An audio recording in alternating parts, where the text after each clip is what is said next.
Grace be unto you and peace from God our Father and from the Lord Jesus Christ. I was glad when they said to me, let us go into the house of the Lord. I'm Father Steve Sellers, and thank you so much for tuning in today for this brief daily message of hope. And I truly hope that your weekend is off to a great start and that you are encountering God in all that you do today. And if not, let's help each other because that's why we're here. I want to talk just briefly today about something that's been on my mind my entire life, and it probably has been with yours too. And it's in the form of a question. Are you ready for the apocalypse? Right now, are you ready for the end of time? Think about that for a minute. That's not a rhetorical question. That's a real question. Are you ready for the apocalypse? In my life, I've been told very many times that the end is near and that we need to prepare for the coming of the Lord or the end of the world, or both at the same time. I remember back in October of 1957 when the Russians put into orbit Sputnik 1 that spent 3 weeks in a low orbit around the Earth. I remember standing in my front yard and looking up at what I thought was something going across the sky. Sputnik 1, the first artificial satellite put into orbit by our arch enemies, the Soviet Union. And so we needed to get ready for the end of time because the apocalypse was coming. The bombs will start dropping. And back then, in the 1950s, we knew that all it took was the punch of a button to set in motion a catastrophic scheme of events and explosions that would wipe out most of the world.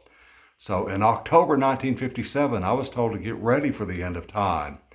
And then in November of that year, the Soviet Union put into orbit Sputnik 2 in November of 1957 with a little dog by the name of Laika on board, who actually died on the fourth orbit when their system failed on board. But nevertheless, it spent 2,500 orbits around the Earth, Sputnik 2.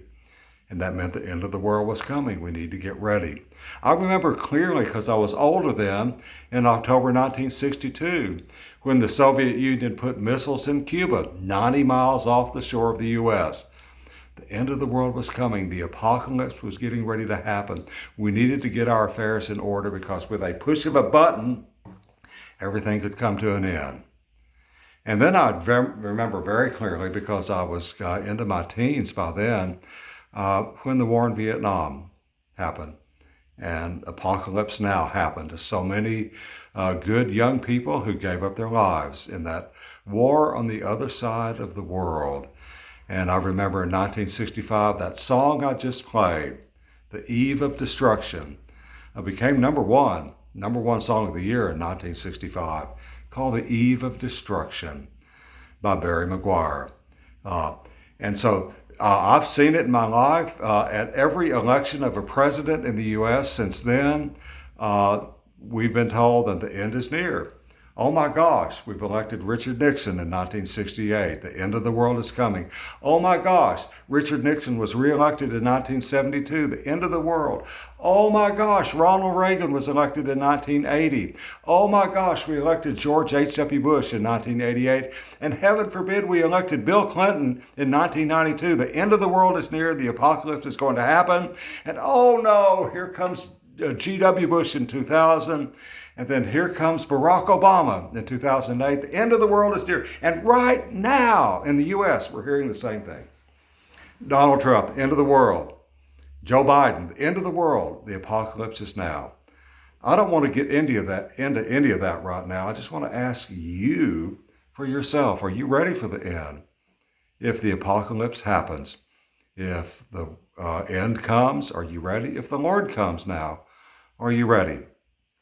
I did an early morning mass today, and I spoke a little bit about one of my favorite old traditions in the Jewish faith.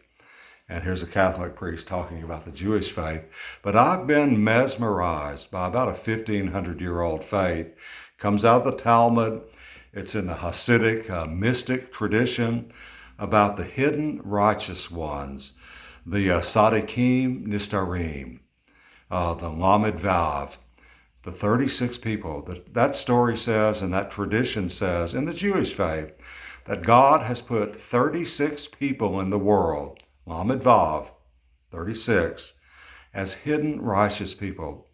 People whose prayers of faith, people whose righteousness is keeping the Lord's anger at bay. Because of these 36 people, God has not acted to take away the world that we're in now. Although we know that God is not pleased with where we are.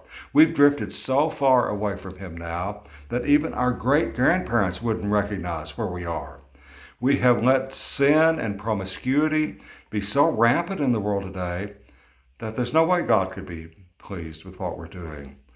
And so, in the Jewish faith, the tradition of the Lamed Vav, the 36, is that at any moment in history, God has put 36 people on the planet, in this world, in the diaspora, the scattered ones, who are truly righteous people, who every morning awake and greet the Shekinah, the light of God coming into the world, whose works of mercy and compassion are what's keeping the Lord's anger at bay.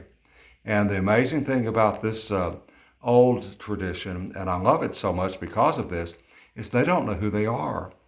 These 36 people, if they have no idea who they are, who the other ones are, but God has arranged for there to be 36 righteous people. Remember in the book of Genesis when Abraham bargained with God over the fate of Sodom and Gomorrah, and Abraham bargained him all the way down, if there are 10 righteous people, will you spare Sodom and Gomorrah? And there weren't 10 righteous people. So the Hasidic, the Talmudic tradition is that there are 36 people in the world whose own lifestyles are so compassionate and self-giving that they're holding off the wrath of God. And they don't know who they are. When one of them dies, there's another one that comes in to take his place, and they never know the other ones, but they, by their own lifestyles, are demonstrating the compassion, the righteousness, and the goodness of God. And for the Christians among us, and for the others who are people of faith, that's the way we should live all the time. We should be compassionate, kind, and merciful to others all the time, looking for the needs of others and helping to heal the wounds in our world today. And our world is very wounded right now. Keep politics out of it. Let's make this spiritual. We need first to heal the wounds in our own heart. And we do that by our prayers. We do that by staying connected to God. The world is not a great place right now. God isn't happy. Statues and icons of the Blessed Virgin Mary, His Holy Mother, and today is the memorial of the Queenship of Mary, and the Mass I said earlier today was for that. There are statues and icons of her all over the world that are weeping, and the Church has verified many of them to be true. Others the Church hasn't responded to yet. But the tears that she's weeping are not of joy. They're tears of great sorrow because the world is turning its back on God. So the end could come at any time. I've talked to very good people, smart, wise, righteous people in the world who believe that the end is near. I don't go that far because I believe in the power of prayer. And so the good news today is pray as though you were one of those hidden righteous people. Pray for our world today. Pray for our nation today. Pray for your community. Pray for your family. Pray for your city. Pray for yourself. Get your heart right with God today. Are you ready for the apocalypse?